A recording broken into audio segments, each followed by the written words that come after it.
What's going on, Babylonians? It's me, Songs of Braze, and I'm back on the channel bringing some more sync content your way. Now, today's video, I'm actually going to be discussing one of my brand new favourite builds to run in this game, and no, we're not using the Deadly Tortoise. This one's going to be all around the Pocket Rocket, and what we've found is a really nice synergy between this and Energy Rounds, and Energy Rounds was already a great increase to our DPS just from being able to aim down sight, but now we're able to compound it even further, and we can actually turn it into a bit of a DPS machine.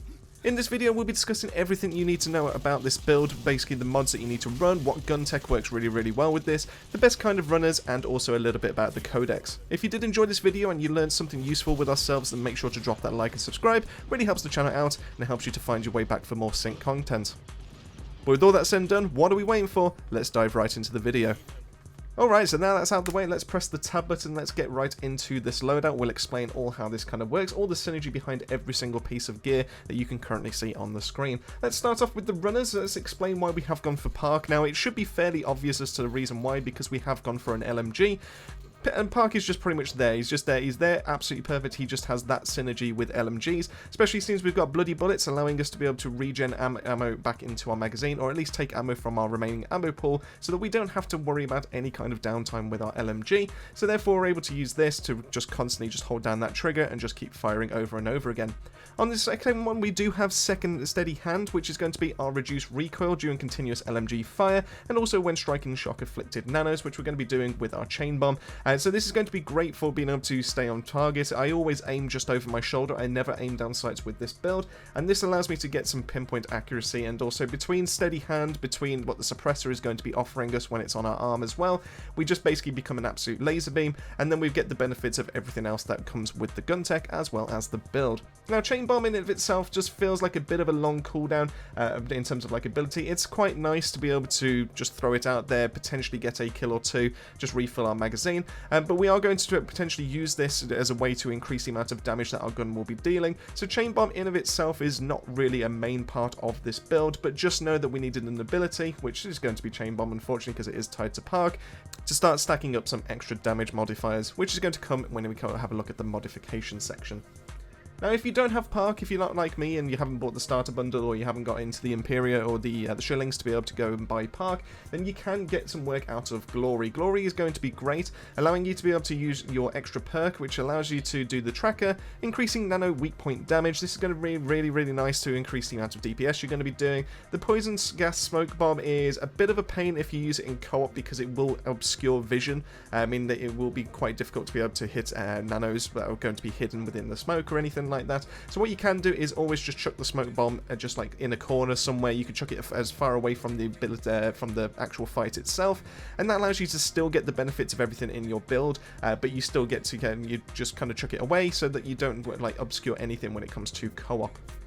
Now, of course, this build can also work with Dr. Stone, because it's not like when any of the passives or any of the skills are very important. The only thing you do need to worry about when it comes to Dr. Stone is when we go into the mods section, when we have a look at what we're taking out with us into the Meridian, is the fact that it's going to rely on you being able to use your skill, which means you're possibly going to waste a couple of activations of your healer's aura, and it's just going to be, you might as well just use it for some HP regen. That's just something that you can do.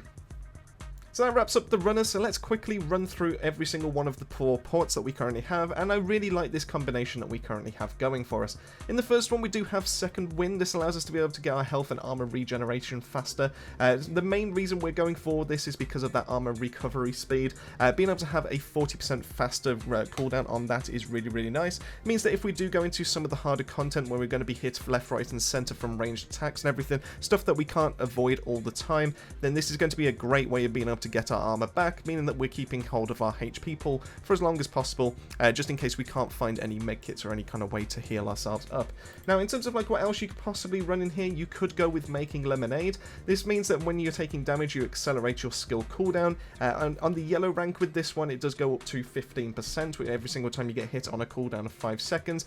Overall, it's quite nice. It allows you to stack up with everything else that's in this build. But like I said, because I prefer the tankiness of this, because I like being able to have that sustain, that's the reason why I've chosen Second Wind, but feel free to mix and match depending on how you feel like your playstyle is kind of working in the current moment. Now, in terms of port 2, this one is going to be an instant lock. There's no other alternative that I would recommend for you to use on this one, and that's going to be Armor Breaker. This one's an energy round based skill. This means that you're going to get that extra projectile that's going to be spawning over your shoulder while you're aiming down sights or over your shoulder, and then sends it out while you're firing your weapon. Energy rounds also have a chance to be able to break nano armor. The reason why yellow is really important with this one is because we get that extra benefit of the energy round size being increased to 200 plus 200%, meaning that this is going to then start hitting like masses. This is actually going to be really good for AoE clears. You're literally sending out a massive projectile on the screen that's going to hit multiple enemies over and over again, and every single one of those has a 40% trigger rate to instantly detonate their armor, meaning that we're just then going to be focusing on their HP pool. Now, we'll cover a little bit more about energy rounds in a second when we get to the Guntech, but just keep in mind that we do need a skill that has energy rounds, and we need that consistency to increase the amount of DPS we will be taking out into the Meridian, and I do think that Armor Breaker is going to be the best one, especially in Port 2, so you kind of do need this one. If you're looking for any of the like specifics that are just locked in for any of this build, this one is going to be one of them, so just make sure to keep that in mind. Moving on to port 3, and this is where I'm going. You can potentially have a couple that you can swap back and forth, but my personal favourite is going to be Headhunter, where you deal additional weak point damage each time your skill is used. This seems to stack all the way up to, it stacks up 3 times as long as you've used your ability 3 times in a level, and this goes all the way up to 60% at the yellow rarity. Now, you can get this at purple as well, which means that you'll only get 15% for each one. As you can see, this one that I was using before, and this does go all the way up to 45%, which is really, really nice. But just being able to get that yellow just for that extra damage, meaning that we're at max stack, we're doing an extra 15% damage, is really, really nice, really, really crucial. Now, you can mess about with a few other things, but personally, I think Headhunter is the way to go. What you alternatively can go for, if I scroll down a little bit, is that you can go for these energy round shocks. This will actually give you a, if you don't have it in mod 2, you can put it in mod 3, meaning that you're now going to be doing shock affliction on a 70% chance when you do have your energy rounds, but the main thing is being able to have that energy round itself, so you're going to be getting extra DPS. So if you don't have the mod 2 slot and you don't have the armor breaker one, then feel free to slot in energy round shock instead. You can also go for energy round affliction, but I think that shock is going to be better than that one. So if you were to have a choice between the two, I think shock is probably going to be your best friend. And then lastly, when it comes to port 4, we're going to be going for my favourite, which is going to be Skill Thrill. I've just recently got a yellow version of this and I absolutely love it. This means we deal additional damage with our primary weapon after using our skill. Our gun damage is increased by 50%, which is pretty huge, and this duration lasts for 30 seconds, which means that roughly, but we're going to have quite a high uptime of this skill because of how often we will be getting our cooldown back when it comes to our ability. So 30 seconds is a really long time and just activates a massive DPS phase. Now, that's not the only one that you can go for. You definitely can swap it in for something else, like for example, Shooter's Touch is another great yellow. Increased chance to deal critical damage after a weak point kill. This actually just increases your critical damage in of itself, which gives you a 30% increase. Because we're going to be focusing on weak points anyway when it comes to Park, then you're pretty much going to be activating this all the time, which just gives you an extra 30% critical damage, which is really, really nice. In terms of like everything else, there's not really much else I would probably suggest that you could get away with. You could maybe try out on an armor transfer, just because that's really good at being able to increase your survivability, and it's also really good to increase your max armor in the first place, so you can get some like crazy numbers when it comes to armor, and it almost trivializes some of the boss fights, especially in some of the later levels. So that covers the mods, that covers why we're going for DPS, why we're going to do it for. The only survivability mod we currently have, or my recommendation, is just purely Second Wind. This is going to increase the amount of DPS we're doing, this is increasing the amount of DPS we're doing, and this is also increasing the amount of DPS we're doing. So you can see where we're trying to increase the amount of damage we're going to be dealing, and you're going to be one of the main DPS checks when it comes to some of the levels if you're doing like elite runs or if you're doing some of the co-op. So with all the mod talk out the way, that just leaves us with the nanos, so let's have a quick look. So we have gone for the suppressor. You know reasons why we went through it in the melee build. If you haven't checked out the melee build, then there's the link right above the screen right now. But the suppressor, I absolutely love to be able to reduce our crosshair spread. It also has a great way of being able to apply shock, and it's just really good for armor breaking, especially if you do manage to get some mods out of the exchange.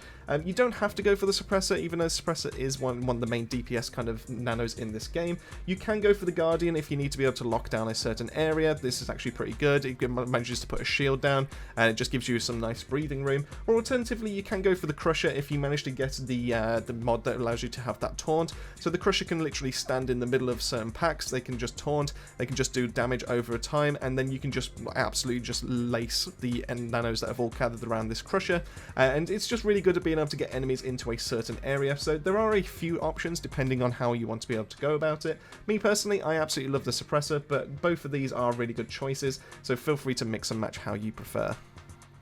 So moving on, we do have the Guntech, and the main reason why this build works the way it does, and this one's actually going to be the Pocket Rocket. If we just expand this a little bit, you can see what we're able to look at, to be able to do with this weapon. So the Pocket Rocket is one that you get as standard. You unlock this at just completing level 7 in the PvE side of things. This is one you get just before unlocking the automat, so you get a free version of this gun. Now, to be fair to you, this gun isn't very good at that point. It's still usable, don't get me wrong, but it does mean that you only get a missile every 25 shots. Whereas if you manage to max this out all the way, you get a missile every 10 shots, which massively increases the amount of DPS that this weapon is able to do. And on top of that, it also increases your energy damage. Now, this is the main status to the reason why the build works so well as a DPS check, and that's because this energy damage actually not only just increases your missiles, because it says here dealing energy damage, not only does it increase that, it also increases the amount of damage your energy rounds do, and your energy rounds are going to get increased by this amount as well. So something that was a mod that was already good at being able to deal DPS, some extra something that's on the side, just a great way of being able to spread damage here left, right and center, you're now able to increase that by up to 110% as standard just from being able to get to tier 5 with this gun. And if you do max out the whole of this blue ring, you get an extra 13% on top of it as well. Now there are some ways to increase this damage even further through the use of the Codex, and we'll discuss that a little bit later, but just keep in mind that any increases to energy damage is not only going to be increasing the amount of damage your missile that you're firing out is doing, but it also increases the amount of damage that your energy rounds doing, and that's the reason why we have to have at least one mod on our build, so we get to benefit from that from the start, rather than having to worry about kind of rolling it when it comes to the exchange. But of course, speaking about the Codex, that's the perfect time to be able to bring in this section. Now, as you can see, as I currently have it set up, you will eventually fill this up after you're playing Synced for so long. You will eventually have this fully maxed out. Currently, I have been working my way towards increasing the amount of melee damage that I've been doing, but I've also mainly gone for Whiplash, which is going to increase our LMG reload speed. So in case we ever need to worry about a reload at some point, I've managed to get this in. So it's really, really helpful for being able to take on Tyrants, because obviously Tyrants are going to take multiple mags. So being able to have the extra, the quickness when it comes to reload speed is going to help you out in DPS when you're not able to get any weak point kills to refill your mag. But of course, there's not much that actually does increase your DPS too much within the first 3 levels. Obviously, I would recommend being able to get your max health increased. I would recommend grabbing the Opportunist number 1 to increase your weak point damage. And I also would recommend being able to get Unbreakable, which is going to increase the amount of max armor you have. Obviously, it makes more sense to also get in top form as well, because this also allows you to be able to ignore damage and make you invincible for a short period, but you'll have enough resources to pretty much grab that straight away.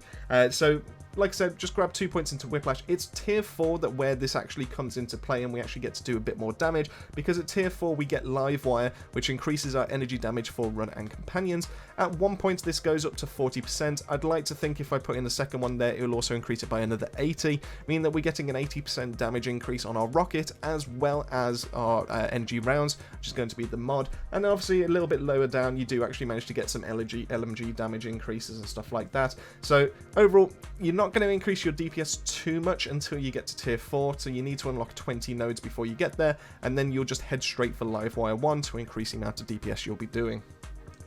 In terms of companion nodes though, this one obviously is up to yourself depending on which nano is your favourite, but I would recommend maxing out the very top line just because it's just the easiest. I'd recommend getting Can't Touch This so you can shoot through your companion just in case they get in your way, and I also would recommend being able to grab Jumpstart so you do have a revive from your companion. But obviously in terms of everything else, you're kind of trying to go into one of the companions that you're going to be using the most, so I have gone for my Suppressor just to be able to just maximise the amount of damage that it can do, and then I'm going for health, and I'm also going for attack, and that's basically where I'm just kind of sitting with that one.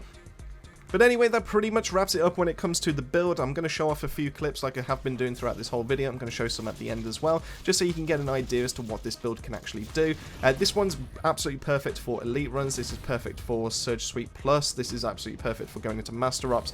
This build is so fun to be able to get to grips with, and it wasn't until we realized what energy rounds is able to do after doing a little bit of testing with the Discord community that we can actually see that we can increase the amount of damage that can do. And honestly, Pocket Rocket itself is definitely one of the better LMGs that does exist, and probably one of the best kind of Guntechs that we currently have access to in this main build of Synced. But this is where I want to hear from yourself. Let me know in the comments section down below, what do you think of this build? Have you tried this one out? Are you a massive fan of the Pocket Rocket or energy rounds themselves? Let me know all of that and more down below. If there's a specific build that you want to see me do next, then make sure to comment that below as well. I've definitely got a few ideas already in the works, but if there's something you want me to have a check out of and do some testing, then let me know all that as well. Massive thank you for making your way to the end of the video. Massive thank you to the Babylonian family, as always, for their continued support. It really does help the channel out. And with all that, it just leaves me to say, keep yourselves safe, keep yourselves well, and I'll see you all on the next video.